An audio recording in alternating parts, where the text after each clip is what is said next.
What brings you down then? I'm studying London College of Fashion. Room is on the top floor. It's perfect. I love it. In Last Night in Soho, an aspiring fashion designer is mysteriously able to enter the 1960s, where she encounters a dazzling wannabe singer. However, the glamour is not all it appears to be, and the dreams of the past start to crack and splinter into something far darker. Can anyone give me an example of a myth or a story they're afraid of?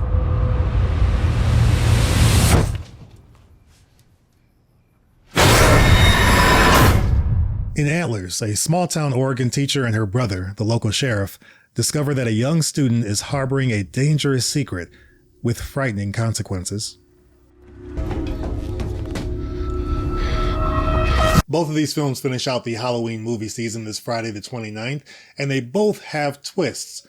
Some that they rely on heavily and some that they don't. Let's talk about the good for both of these films. For Last Night in Soho, Edgar Wright compiles a classic 60s soundtrack that really complements what you see on the screen. When Thomasin McKenzie's Ellie is transported to the 1960s, it feels natural, mainly because a lot of the music plays throughout the film, even in the present day scenes. So even though most of the film is spent with Ellie during present day, a lot of the music is still from the 1960s, so it feels like you're in the 60s during those times. Once you're transported to the 1960s with Ellie, Edgar Wright still manages to make you feel like you've had some type of Wizard of Oz reveal in how he portrays London in the 1960s. Thomasin McKenzie and Anya Taylor-Joy are great in this film, but it's Diana Rigg that steals the show. She captures your attention in every scene that she's in, and overall, she is the scene stealer of this movie, so she is a joy. In Antlers, director Scott Cooper creates a slow burn creature feature / transformation horror film that's produced by Guillermo del Toro and David S. Goyer. Even though this film is a creature feature and it does well with the practical effects that it shows, it's more a movie about how these characters have dealt with trauma and abuse. The performances here are also great from Keri Russell and Jesse Plemons,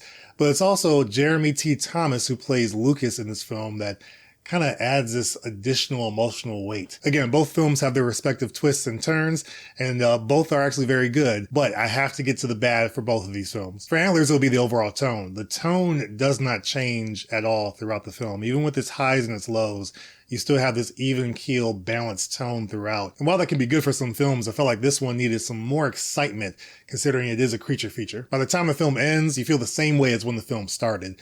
And all the tension that they try to include throughout the film, it doesn't really affect you like most horror films would. With Last Night in Soho, it does get a little confusing when you try to understand Ellie's gift. That's all I'll say there.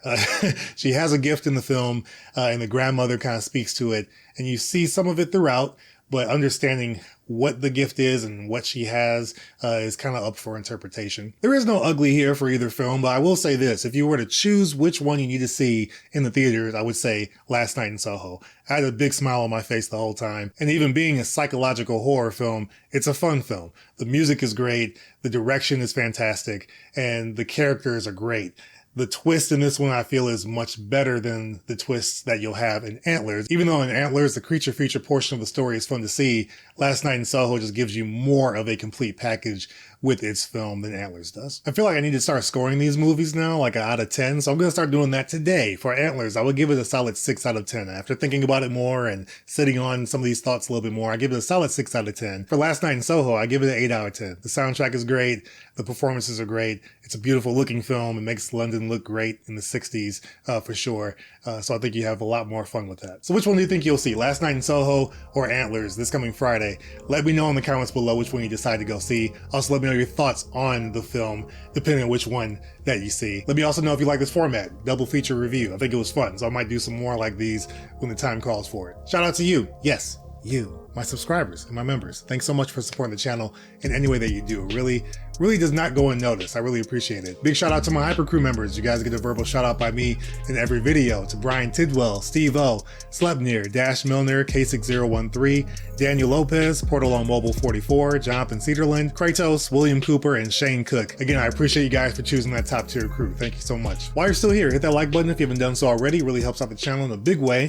You can also hit that subscribe button down below. It really does help out to grow the channel. I really appreciate that. You can also check out our most popular videos on the channel and our most recent reaction as well. If you've seen all of that, I'll see you guys in the comments. We can talk more about this, or you can check out some of the other channels I put in the description. They got some great content I think you would really enjoy. That's all I've got for you guys on this one, just my thoughts. Let me know your thoughts after you see these films. I'll see you guys in the next video. Have yourselves a great rest of the day.